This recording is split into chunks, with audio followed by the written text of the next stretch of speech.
அந்த தலைவர் மறைந்ததற்கு பிறகு இயக்கம் 2 கூறுகளாக போகிற போதுதான் 1987 புரட்சித் தலைவர் அம்மாவுடைய வழியிலே நான் பயணத்தை மேற்கொண்டேன்.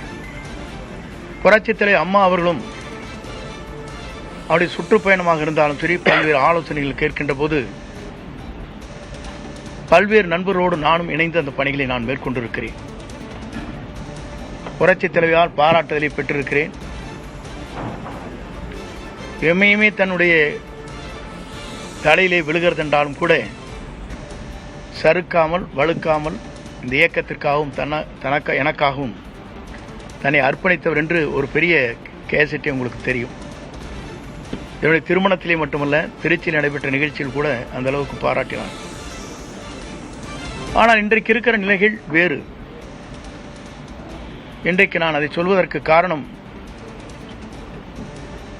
புரட்சித் தலைவர் அம்மா மறைவுக்கு பிறகு ஆட்சி நடத்தினோம். நடத்தியதற்கு பிறகு காலச்சூழல்களில் பல்வேறு கூறுகளாக 3 கூறுகளாக இயக்கம் பிரிந்தது. நாங்கள் அனைவரும் ஒன்றாக இணைய வேண்டும் என்ற நோக்கத்தோடு தான்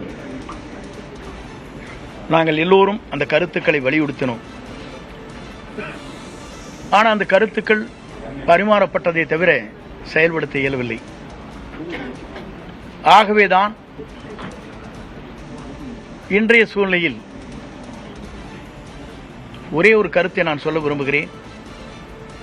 நான் என்று ஒருவன் நினைத்தால் ஆண்டவன் தான் என்று கண்டித்து விடுவார், பார்த்துக் கொள்வார்.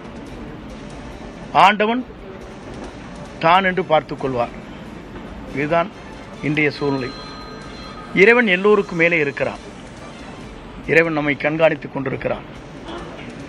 ஆகவேதான் அந்த அடிப்படையில் என்னுடைய பயணங்களை மேற்கொள்கிற போது முதலே பொறுப்புகளை எடுத்தார்கள். எல்லோரும் ஒருங்கிணைக்கப்பட வேண்டும் என்று நான் தேவர் ஜெயந்திக்கு சென்று எல்லோருடையும் பேச வேண்டும் என்ற நோக்கத்தோடு தான் அந்த நிகழ்ச்சிக்கு நான் சென்று திரும்பி 2 நாட்களுக்குள்ளேயே உறுப்பினர் பதவி கூட எடுத்துவிட்டார். 50 ஆண்டு கால வரலாற்றில் இந்த இயக்கத்திற்காக ஏற்றத்தாழ்வுகளை சந்தித்த எனக்கு கிடைத்த பரிசுதான் உறுப்பினர் பதவி கூட எடுக்கப்பட்டிருக்கிற நிலை இருக்கிறது.